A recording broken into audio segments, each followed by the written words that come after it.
Big screen studio ಅಕಾಡೆಮಿಯಲ್ಲಿ multimedia ಕೋರ್ಸ್ಗಳನ್ನು online ಮತ್ತು ಆಫ್ಲೈನ್ ಮೂಲಕ ಕಲಿಯಿರಿ.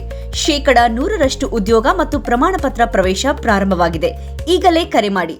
ಧರ್ಮಸ್ಥಳದಲ್ಲಿ ನಡೀತಾ ಇರುವಂತಹ SIT ತನಿಖೆ ಬಗ್ಗೆ ಅಂತ ಈಗ ಆಲ್ರೆಡಿ ಎಲ್ಲರಿಗೂ ಗೊತ್ತಿದೆ. ಅಂಡ್ ಇಲ್ಲಿ ಜನ ಚರ್ಚೆ ಮಾಡ್ತಾ ಇರೋದು ಬಂದು ಮಾರ್ಕ್ ಮಾಡ್ತಿರುವಂತಹ ಅತಿ ಹೆಚ್ಚು ಸ್ಪಾಟ್ ಗಳಲ್ಲಿ ಮೂಳೆಗಳೇ ಸಿಕ್ಕಿಲ್ಲ ಅಂತ. ಸೊ ನನ್ನ ಪ್ರಶ್ನೆನೂ ಇದೇ ಇರೋದು. SIT ತನಿಖೆ ಆಗ್ತಾ ಇರಬೇಕಾದ್ರೆ ಒಂದಿಷ್ಟು ಜನ ಮುಂದೆ ಬಂದು ಏನೇನೋ ಹೇಳಿದ್ರು. For example, at currently Dharmasthala ಗ್ರಾಮ ಪಂಚಾಯಿತಿಯ ಅಧ್ಯಕ್ಷ ಆಗಿರುವಂತಹ ಶ್ರೀನಿವಾಸ್ ಪುಟಾಣಿ ಅವರು ಏನ್ ಹೇಳಿದ್ರು ಅಂದ್ರೆ, ಹೌದು ಭೀಮಾ ನಮ್ಮ ಹತ್ರನೇ ಕೆಲಸ ಮಾಡ್ತಾ ಇದ್ದ. ಅಂಡ್ ಈಗ ಆಲ್ರೆಡಿ ಏನು SIT ಅವರು ಮಾರ್ಕ್ ಮಾಡಿರುವಂತಹ ಸ್ಪಾಟ್ಸ್ ಇದಾವೋ ಅದೇ ಒಂದು ಸ್ಪಾಟ್ಸ್ ಅಲ್ಲಿ ಭೀಮಾ ಕೈಯಿಂದ ನಾವೇ ಪೋಸ್ಟ್ ಮಾರ್ಟಮ್ ಆಗಿರುವಂತಹ ಬಾಡೀಸ್ ನ ಹೂತ್ ಹಾಕ್ಸಿದೀವಿ, ದಾಖಲೆಗಳು ಇದಾವೆ ಅಂತ ಹೇಳಿದ್ರು. ಆರ್ ಕನ್ನಡ ಅನ್ನುವಂತಹ ನ್ಯೂಸ್ ಚಾನಲ್ ಅಲ್ಲಿ ಒಂದು ಲೈವ್ ಡಿಬೇಟ್ ಅಲ್ಲಿ ಕುತ್ಕೊಂಡು ಒಬ್ರು doctor, I am not wrong, ಅವ್ರ ಹೆಸರು ಮಹಾಬಲ ಶೆಟ್ಟಿ ಅಂತ, ಅವ್ರು ಹೇಳಿದ್ರು ಹೌದು SIT ಅವರು ಈಗೇನ್ ಮಾರ್ಕ್ ಮಾಡಿರುವಂತಹ ಸ್ಪಾಟ್ಸ್ ಇದಾವೋ ಅದೇ ಜಾಗದಲ್ಲಿ ನಾನೇ ಪೋಸ್ಟ್ ಮಾರ್ಟಮ್ ಮಾಡಿರುವಂತಹ 70 ಶವಗಳನ್ನ ಹೂತ್ ಹಾಕ್ಸಿದೀನಿ ಅಂತ ಹೇಳಿದ್ರು. ನನ್ನ ಎಕ್ಸ್ಪೀರಿಯನ್ಸ್ ಪ್ರಕಾರ ನಾನು 70 ಅನ್ಐಡೆಂಟಿಫೈಡ್ ಬಾಡಿ ಈ ಜಾಗದಲ್ಲಿ ಪೋಸ್ಟ್ ಮಾರ್ಟಮ್ ಮಾಡಿದ್ದೇನೆ. ಸ್ಪಾಟ್ ಅಲ್ಲಿ ಒಂದು 20 ಇಂದ 22 ಬಾಡಿ ಪೋಸ್ಟ್ ಮಾರ್ಟಮ್ ಮಾಡಿದೆ ಅದೇ ಜಾಗದಲ್ಲಿ. ಇವತ್ತು ಯಾವ ಹುಡುಕ್ತಾ ಇದ್ದಾರೆ ಅದೇ ಜಾಗದಲ್ಲಿ.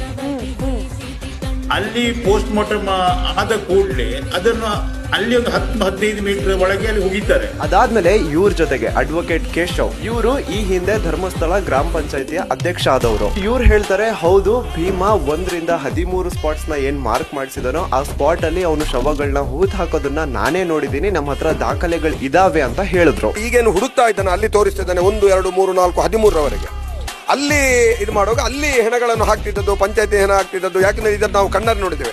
ಅದಾದ್ಮೇಲೆ ನಿಮಗ್ ಗೊತ್ತೇ ಇದೆ, ನನ್ನ ಪ್ರೀತಿಯ ಸಹೋದರ ಕಿರಿಕ್ ಕೀರ್ತಿ ಹಾಗೂ ವಸಂತ್ ಗಿಳಿಯಾರ್ ಅವರು ಕೂಡ ಸಿಕ್ಕಲ್ಲಿ ಕಣ್ ಡಿಬೇಟ್ಸ್ ಅಲ್ಲೆಲ್ಲ ಹೇಳಿದ್ದಾರೆ SIT ಅವರು ತನಿಖೆ ಮಾಡ್ಲಿ, ಗುಂಡಿ ಅಗಿಲಿ, ಅವ್ರಿಗೆ ಒಂದಲ್ಲ ಹಲವಾರು ಶವಗಳು ಸಿಗ್ತವೆ, ಎಲ್ಲಾ ಪೋಸ್ಟ್ ಮಾರ್ಟಮ್ ಆಗಿರುವಂತಹ ಶವಗಳೇ, ಎಲ್ಲಾದ್ರದ್ದು ದಾಖಲೆಗಳು ಇದಾವೆ ಅಂತ ಹೇಳಿದ್ರು. ಇವರು ಅಗೆಯುತ್ತಿರುವ ಜಾಗದಲ್ಲಿ ಅಸ್ಥಿ ಪಂಜರಗಳು ಸಿಗುತ್ತವೆ.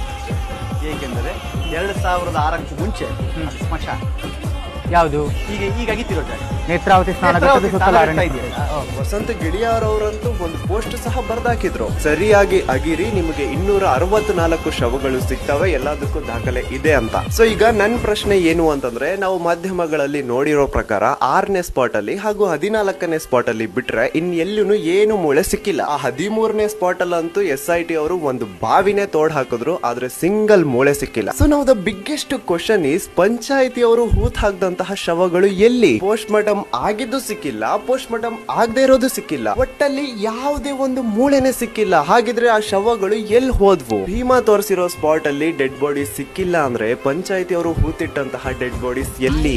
ಸೊ ಇಲ್ಲಿ ಸಮಥಿಂಗ್ ಏನೋ ಸಸ್ಪಿಷಿಯಸ್ ಆಕ್ಟಿವಿಟೀಸ್ ನಡೆದಿದಾವೆ. ಇದ್ರ ಬಗ್ಗೆ ಜನ ಚರ್ಚೆ ಮಾಡಬೇಕು, ಇದ್ರ ಬಗ್ಗೆ ಜನ ಪ್ರಶ್ನೆ ಮಾಡಬೇಕು. SSTV ಸಿನಿಮಾ ಜಗತ್ತಿನ ಕ್ಷಣ ಕ್ಷಣದ ಸುದ್ದಿಯೊಂದಿಗೆ.